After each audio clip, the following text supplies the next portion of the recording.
Red alert વચ્ચે ગોરવા ગામનું તળાવ ફાટ્યું, મુખ્ય માર્ગો પર પાણી ફરી વળતા અફરાતફરી મચી। વડોદરામાં સતત વરસી રહેલા ભારે વરસાદ વચ્ચે રેડ એલર્ટ જાહેર કરવામાં આવ્યું છે। આવી સ્થિતિમાં આજે ગોરવા ગામ નજીક આવેલા એક તળાવનું પાળું તૂટતા મોટી માત્રામાં પાણી મુખ્ય માર્ગો પર ફરી વળ્યું છે। આ ઘટનાને પગલે વિસ્તારમાં અફરાતફરીનો માહોલ સર્જાયો હતો, જ્યારે તંત્ર એલર્ટ મોડ પર આવી ગયું હતું।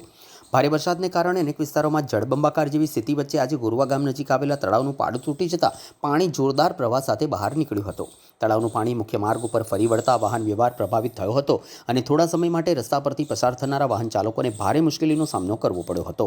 તળાવની આસપાસ રહેતા લોકોમાં ભયનો માહોલ જોવા મળ્યો હતો। અચાનક પાણીનો પ્રવાહ વધતા સ્થાનિકોમાં પણ દોડધામ મચી ગઈ હતી અને લોકો સુરક્ષિત સ્થળે ખસી ગયા હતા। ઘટનાની જાણ થતાં સ્થાનિક તંત્ર અને સંબંધિત વિભાગોની ટીમો સ્થળ પર પહોંચી પરિસ્થિતિ પર નજર રાખી હતી, તેમજ જરૂરી તકેદારીના પગલાં પણ લેવામાં આવ્યા હતા।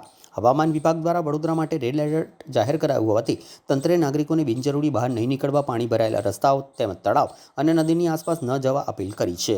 જો વરસાદ યથાવત રહેશે તો પરિસ્થિતિ વધુ ગંભીર બનવાની શક્યતા પણ વ્યક્ત કરવામાં આવી છે।